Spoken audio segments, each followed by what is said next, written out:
It's gonna echo. No, it's gonna echo because y'all in the room. Y'all want to be on the live. You want to be on the live, but you don't want to be on the video. That's stupid. That sounded crazy. Like, no, all right. So I want to talk about something. What's the up? delivery of how you say things sometimes matters to some people, but like the way you said that could have been taken crazy. And I used to get like real offended because they'd be like, "I don't like what you said to me," because they wouldn't be able to express that like it's how I said it. But you know me, I'm really like monotonous. And sometimes I just be like, I'm trying to figure out what I said. I don't remember now. Right. Yeah, but Okay. Which mic is real loud? One of these mics is dumb loud. the top one. We back again, y'all. It's your boy Tim Benz. Yeah, man, 100 grand. And we got another episode of Mistakes Were Made. I can't see your life. You have me blocked. No, I don't have you blocked. Anymore. I mean, hey. No, she had me blocked. She had me blocked for like 6 days. You had a block off. I was like, nigga. Took Elijah one and Shaq. Oh, I still have your story hidden. Sorry. Exactly. My point. I just got this honey all over my couch. God damn. You know, it's good for getting stains out of your couch. What's good for getting stains out the couch, bro? Vinegar. Or like a real light detergent. And then you gotta dab it. Is this a recent discovery? Yeah, bro, ketchup. I just use pet cleaner from Walmart. Pet cleaner? Yeah, you know how you got carpet cleaner for pets? Yeah. I take that. She ruffling the fuck out of that bag. I got a whole bag in my hand. I ain't ruffling that bag. You can see it on the thing, can't you? I don't even know. But Yeah. This week's topic. we were going back and forth about this week's topic actually, so I think we should just combine it all into one for real. I don't remember the second one off the top of my head. It's gonna be tough, bro. I don't remember that conversation. But I know that once we start talking about it, it's all gonna come back and I'm gonna lock in. That's why. It was not on 420. It was on yesterday. So, blackness, being black, what is being black, who's black, all that stuff. And then wherever the conversations go, I feel like this spurred because just the regular Twitter or X or whatever conversations about the dumb shit that we as a community choose to entertain. And I know that we're not the only ones. Like they'll say that black women are the only ones that degenerate themselves or, you know, the sexy red type shit. But it's not true because the white girls be doing that shit at the NASCAR rallies and all that shit too. I feel it's looked upon differently when it comes from African American individuals because Definitely. we're already held to a higher standard for the simple fact that people don't want us to be at such a high standard. Yeah. Why not? Why don't they? Because let's be real here. A African American person who puts their mind to something, like really grinds and does it, will get it done no matter what. So my thing is, you making that statement, a lot of people will take that as that African American person can, therefore someone else can't. And that's never been my argument. I've never said that I can't exist and thrive in a vacuum. Like, I don't have to tear anybody else down in order for that to happen. But it just seems like my existence threatens people, you know, not to mention being 6'5" and not tiny. It's a conundrum. I mean, your existence doesn't threaten people, but us as people are always threats to the next person because someone is trying to get over. The difference, I believe I've said this in a previous episode, black people, African Americans, tend to do the crab in a barrel aspect. Yeah. As one goes up, they want to pull another one down. I remember saying, if you look at other nationalities, their families, they tend to stay in this. Let me finish this chicken wing. I'm sorry. All right. They tend to keep their families in their homes as long as possible and build together. Mm-hmm. And then African American families, oh, you 18, you out my house. Yeah. And so, when I say that, that's what I mean by it. It when we see one person from our neighborhood, from our old hood doing better, it's like it's either yeah he made it or man, that nigga won't shit when he was in the hood. How the hell he get there? Yeah.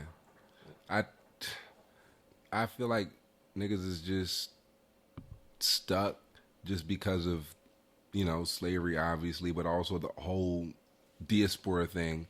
You have all these different cultures here in one. So starting from slavery, of course, you have people from Nigeria, Cameroon, Guinea. It's just now we're all black people. And whatever that means to white people is whatever it means. Not much. But now you got first generation African people, Jamaicans, Caribbeans, Dominicans. So we're all seen as black, but they completely different experiences. And go ahead. No, you good. I have a question for you.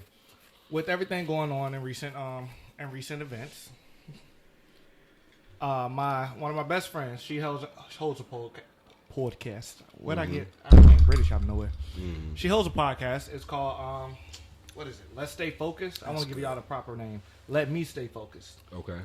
One thing she used to always say is Chris Brown is a colorist. Now with him being in recent events, do you believe that Chris Brown is a colorist, or does he just have a preference? I mean, he's probably colorist.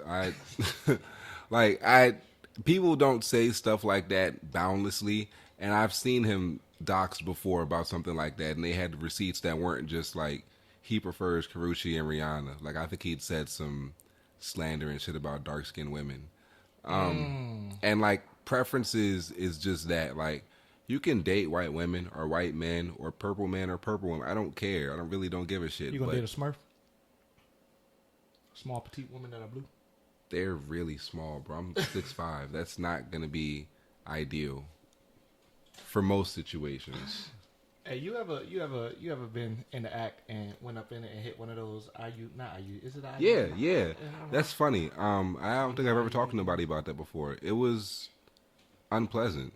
Right. But it was like it's like that trophy moment. You know what I mean? It's like. Anyway, that motherfucker deep in there. So if that, regardless, I don't care who you with, but just don't degrade nobody else to be with them. Like that's where I think people start seeing the stuff that niggas do get weird. Yeah, you not gonna just date white women and then say, "See, I couldn't get this over there. Look at what they doing and y'all not." That's disrespectful as fuck. First of all, obviously, and the main argument they be having is your mother's black. Look where you came from. And I don't care what headache or heartache you went through. I'm always against generalizing an entire demographic because of what you went through with a couple people. Everybody's different. But I don't blame you because, like, even after a heartbreak, I had my little period where you just down and you want to just dog out. You want to just think the worst of people. But that's the easy way out. Bro, I had a breakdown. Not really a breakdown. Kind of real. What up, Montana? 2 ends. Not the one. I had a breakdown. And, I went through that phase in life. And it was right after, like, not really right after. It was somewhere in 2019. Okay. That COVID range. I don't know if y'all have ever seen it. This guy on TikTok I watch. He's called, like, the parody Keith Lee, and every time he go to eat food, his family always rumbling a bag or coughing or grabbing his food in the TikTok. I'm gonna put a clip right here. I'm gonna put a clip this time. I got you. I'm gonna put a clip. That's what they do every motherfucking episode. Like they know when we supposed to talk, and then it just go crazy. It gives character. It does it? Bad character. It gives antagonist. Man, I don't even remember what I was saying. Valuable, value added. Breakup. But at what cost? Breakup. The breakup I was talking about was back like 2019. I had gone through, this 3-year relationship phase type thing, right. And then it ended. It ended on a good note. Not really much a good note. It ended. And everybody that reminded me of that person, I was like, yeah, nah, you're done. Nah, you're done. Okay. And what kind of things would remind you of them? Just certain demeanors. Like everybody has to take a. I feel everybody should take a time after a. You see, I stopped talking when the ambulance went past. Somebody might be done. I care. Might be. You see, I feel everybody has to take time after a breakup or something because otherwise you're just going to take that energy and put that energy directly into the next person. Hurt people hurt people. I have a friend. Mm-hmm. Her mom is writing a book about unhealed black men. Okay. She's writing a book about unhealed black men. I'd love to hear about myself. You have to be a completely healed woman to write a healed book about unhealed black men. And you have to ask a healed man on opinions on when he was unhealed. And you don't. You can really be completely emotional and still fucked up in the head and write a best-selling novel because it's entertaining and what people want to hear. I think people want to think the worst about people and be pessimistic because it's easier. It's easier to just think that the things that this person did to you are the same for everybody else and that you'll just strike gold in the next person. Because with that, you don't got to do any self-reflection. You don't got to worry about who you're picking or discern any traits beyond just, oh yeah, he's black, he gonna cheat. Let me get a white man. But if they cheat, it's because of something else. Because I don't understand them totally. I understand the black men. They cheat because X, Y, Z, and they get these theories in their mind. But it's not. So black men don't cheat. But if black man did cheat, what? If y'all could see the looks we got, god damn. Can one of y'all check the camera while y'all over there and make sure it's still going? Black men don't cheat. They said.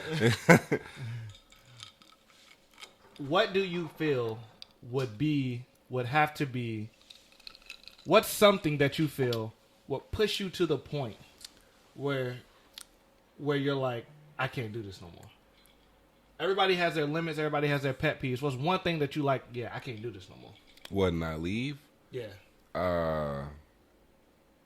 Probably getting cheated on, like 9 times out of 10, and like a really small percent. And I'm ashamed to say it, but a really small percentage of that, like 1 out of 10, is if you're just like super tough and nice to me, like not like just like definition of super tough. Looks, you got some motion, and like, all right, so motion. Somebody asked me about, he asked me this one day, because he's like, young folks don't really got the understanding of what motion is. Okay. You don't got to have a job, you don't got to have money, but you working towards something. You actually feel like there's more to you. When I see that you believe it, I believe it. And that's what Riz is charisma. You rizzing me up type shit. I feel you. And you got that, and then you also got that personal charm with me. You can talk to me. You understand what I'm going through. We can relate on that level. It's going to be really hard to avoid that. That's rare. You don't got that connection with a lot of people. And while I understand that, that's still 1 out of 10. And I'm going to be logical most of the time and be like, you cheated. It's a dub. But even with this, other situations, it's been, I might spend because I miss watching this show. I miss feeling this way. You feel me? You feel sometimes you have to revert back to what you feel comfortable in because that's your safe space. Of course. Yeah. But we have to learn how to break out of that comfort zone because in order to grow as an individual, you have to break out of that safe space. You don't know what your true safe space is until you feel uncomfortable. And then once you're uncomfortable, then you can really know, all right, this is for me, this isn't for me, and you can adapt. You know what I mean? Yeah, I agree. I think that just getting back to being black, I don't think that like cheating or infidelity or just woes we have with our relationships are purely just individualistic. A lot of times they may be, but like the lack of fathers in the home, the lack of presentness in the home, and just these perpetuated narratives with single moms and some are good, some are bitter. So, it leads to a lot of So there's somebody on Instagram Live that said, when it goes from verbal arguments to wanting to put hands on one another. Oh. Me as an individual. I'm going to go hoop. You going to go hoop? I'm going to go hoop and go to the gym. I'm going to go do 2 a day. If you ever... I'm the type of person, I don't like to argue. I don't like to fuss. I don't. If you can get under my skin to make me argue, then it's a wrap from there. It's a wrap. I'm sorry. If we can't come to a consensus and agreement, we can agree to disagree. But if we can't have an adult conversation about it, and we're not like, if I'm not like years down the line, if we got to have a little spat about it, cool.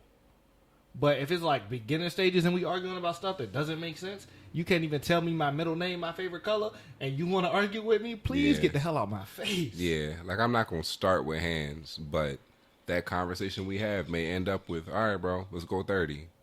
Because I felt disrespected and you're not going to take it back. We're going to go a quick 30 and blow the steam off. That's cool. Hey. But, my God. Did I tell you about that the other day where the dude told me to suck my mother? Yeah. Yeah. Yeah, man. That was almost the end of my employment at our job. Cause he said, suck my mother. He said, suck your mother. That was hard. That was hard just to experience because I felt fury and the anger. But like, and I guess it wasn't to a different point. Like at work, they be saying little passive aggressive shit to me that like if anybody else said it, it would be you'll snap. It would be a problem. I remember that the first meeting we had, I had to talk you off a cliff.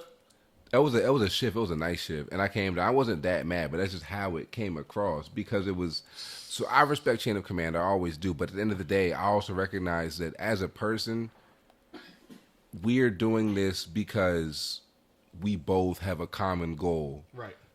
Don't throw me under the bus just because it's convenient. Especially if you can't drive the bus. You can't drive the driver. You can't throw the driver under the bus if you don't know how to drive the bus. But There's only a couple of us that know how to drive that motherfucking bus. Yeah. But end of the day, you just got to take it with a grain of salt because that's the game. And that's an interesting point about being black. Do you feel like it's more worth it to be true to yourself or to sell out and play that game? Funny that you said that. I have a friend. He was making 6 figures. Mm-hmm. He felt the owner of the company was... Look at her. What is she doing? What is she doing? She thinks she's Spider-Man. The owner of the company... Hold on. Y'all gonna see this. Yeah, I'm putting that in the whole video. Yep. What in the hell?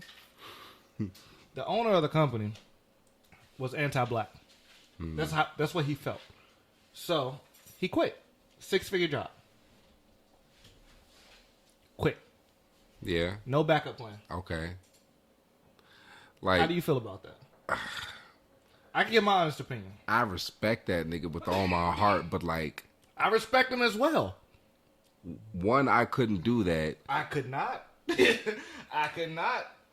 And like, granted, I'm blessed. I got a support system where if I like needed to not work, I could be home, pay some bread, get a little UPS job, and it'd be cool, me and my OG. But like, if I was to just walk out on a job on some like Black Panther pride shit, Dukes will put her foot up my...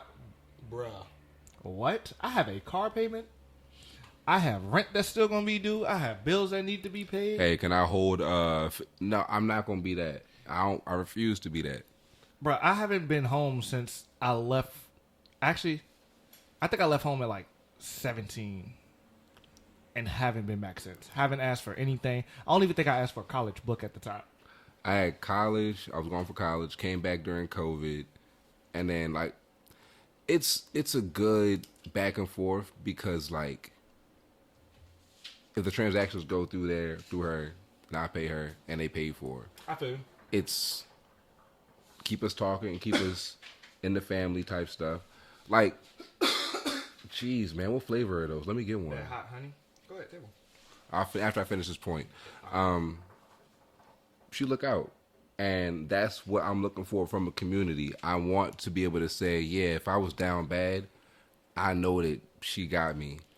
But also, when I get to that point where I'm at, she's not going to have to worry about nothing. And it's not just me saying that, like, you know, woo, woo, woo. No, I have plans to, regardless what I do in my life, she's going to be straight. With that being said, that exact point that you made is why I feel it's so hard for black men to find successful relationships right now.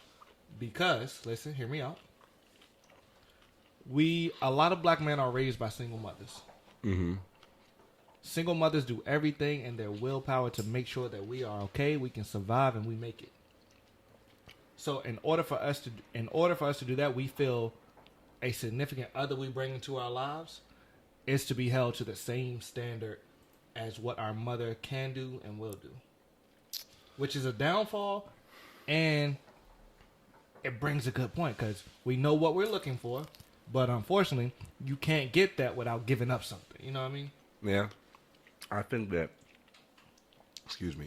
I think that I expect that they won't to the same extent. Mm-hmm. So I just kind of gauge what I will get. I come as my best self, be a gentleman, do the things that I was taught from when my pops was around, when my mom did teach me, you know, walk on the outside, sit facing the door, hold doors. Chivalry. Exactly. I got you. But more than that, like, just things you've learned from being a man, like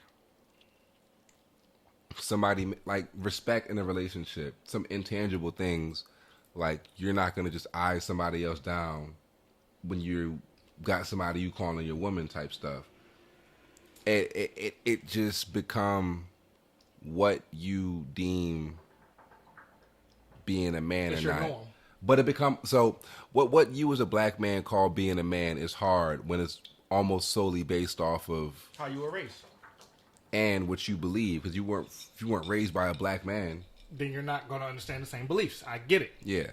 So I went on a date, not recently, it was a while ago. The girl, I opened the door and she was like, "Oh." So what do you mean, "Oh"? Like the car door. She said, "Oh, you, like, I haven't had this done in a while." Like, that's a norm. You're not touching a door. Excuse me. If a bill comes to the table and you didn't already jump the table or there's not a discussion had, you're not touching it. Yep. But like flowers, though. You know how many times I've never gotten flowers before? We're not gonna discuss that. I don't think it's a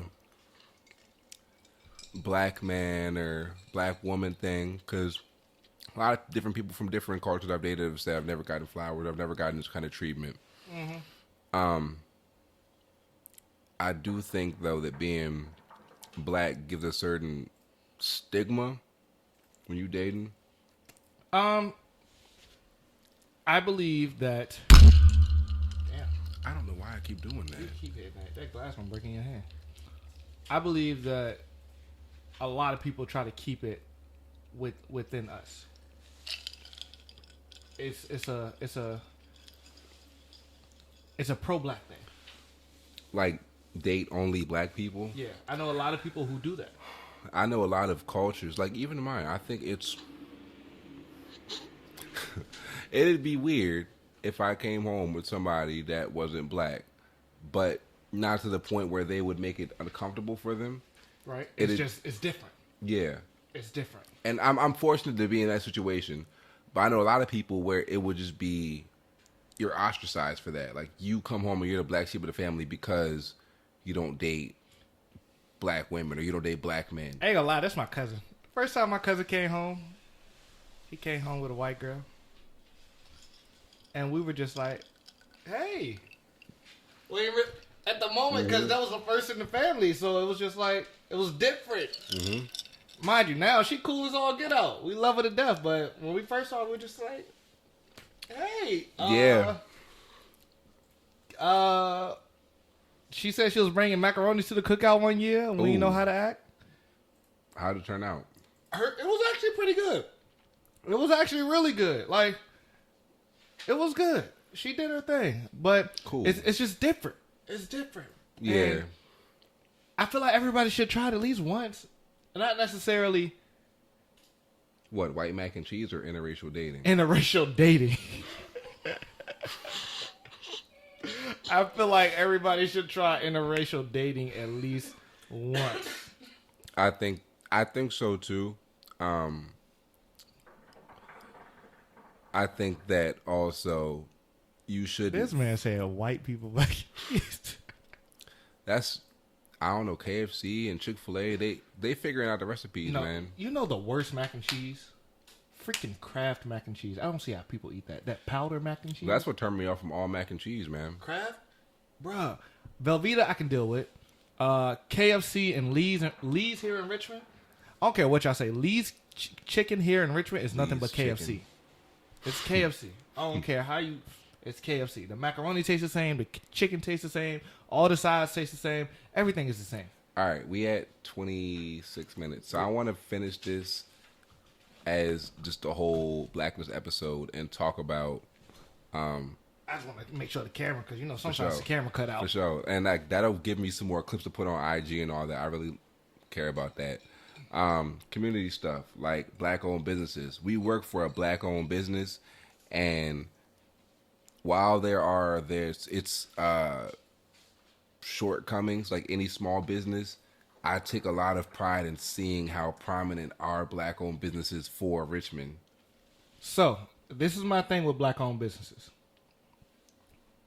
Black people, stop going to black-owned businesses saying you're supporting and asking for discounts. Mm-hmm.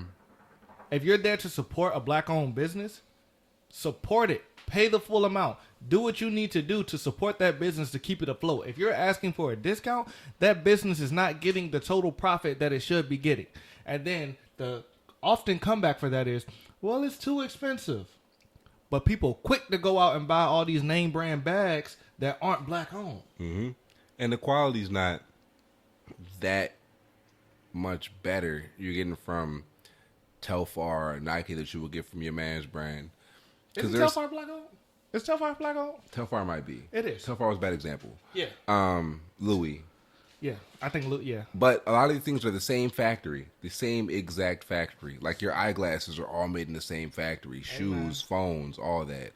And the problem is we don't have a supplier as black people to be like, we're going to make an iPhone. So when you got somebody like Soulja Boy saying, I'm going to make a video game console. I'm going to be real with you. I ain't buying shit from Soulja Boy. I don't. You can do all the buying you want from him, but I'm not. I feel like if Soulja Boy had a great pitch and I saw some gameplay and like the rollout was there, I'm going to mess with it. And that's what I be wanting. I'm not just going to support a black-owned business because it's black or because of who it is. But I'm also not going to support it because of who it is. Like, I'm not going to, let's say that Lil Baby or Flavor Flav released a book on mental health. Lil Baby, maybe. Flavor Flav, hell no. I'm not going to discredit it. Just because. Have you seen his reality show? Flavor of Love? Yes. Yeah. I'm not reading nothing that man got to do about mental health. Nothing. The only person, you know who I'll honestly read if they wrote a book about mental health? Who a lot of people like to discredit, but is one of the realest people in the industry? Kurt Cobain. Ray J. These glasses are unbreakable, Stevie. You can't break them. That's the one. Okay, that's the one thing from him that you can discredit him about. But Ray J isn't as bad. You know the electric scooters? He has a brand of electric scooters. Yes. Are they out here? I don't know. Hold on, I'm gonna find it. I don't know how to ride them. You know, I'm not how to ride a bike either. You're not ride a bike? That's what we teaching you this summer, bro. I'm not riding no fucking bike, bro. I'll just run. Bro, you're gonna learn how to ride a bike. Ashley has a whole biking club. Or I'll drive. Oh, she was in one. And like skating and stuff. Oh, we definitely go. Ooh, who works Wednesday? Oh, my feet too big. I'll be uncoordinated and falling over. I look like the Ray J electric bike. cinnamon stick from Fruit Loops. It's called the electric XP. Ray J on selling Scoot e-bike. He sold Ray J on selling Scoot e-bike in multi-million-dollar deal. Okay. He sold it with Princess Love. Can you buy like an individual one for you? Yeah, I think so. What are they, like 15 Scoot racks? E-bike. I'm about to find it right now. Man. It's $400. He sold it to a larger company for $1 million deal. What are we at, 30? Anyway. Black ownership, black wealth. And you know what to get us there? What? Reparations. And I'm not arguing about whether or not we should get them, because we should. It's not disputable. Everybody else has got them and we've been through way worse. But what would you do if you got reparations? What would I do? You seen the Atlanta episode about it, bro? Yeah, I saw that. Yeah. I love Atlanta. I wish Childish Gambino would just come. My bad. Donald Glover would just come back and like take over the FX. Any platform. Him? No. Have you seen? Not him. Vince Staples. Have you watched that? I think Vince Staples, Tyler, Fire. Gerard Carmichael, all of them. Fire. Yeah. Have you seen Lil Dickies? Yeah. Yeah. Atlanta, Vince Staples, Lil Dickies. Those three. If y'all haven't seen them, I need y'all to go watch them. They are a great series. I think they're all on Hulu. You know, dog from Odd Futures and The Bear, Lionel. So I only watched The Bear because the lead character in The Bear is the one from Shameless. Bro, Lip is like that. Lip is like that. The Bear is an incredible show. If you haven't seen that, watch that. If you haven't seen Loiter Squad, watch that. Anyway, reparations. You want to go straight to reparations? I was about to end this episode. Were you? I was. Oh. So we just left y'all with a lot of good things to watch. I want y'all to go watch them. Watch at least. You can't watch the first episode. Well, you can watch the first episode of Atlanta. Watch, because that's gripping. Watch like the third episode of Vince Staples and Lil Dicky. You got to watch that a little bit to catch on to it. If you've never seen the Boondocks, watch the Boondocks. Obviously. If you haven't seen the Boondocks, then something's wrong with you. I'm sure you've seen some type of reference. You should go back and watch it. They stream it on YouTube all the time. It's on live all the time. Comment which one of those is your favorite down below. Make sure you like, subscribe, and come back next week for our video, man. And we appreciate y'all. It's your boy Tim Benz. Your man, 100 grand. And I was not the one who was referenced in the video that went viral in the 804. Cool. Appreciate y'all. Yes.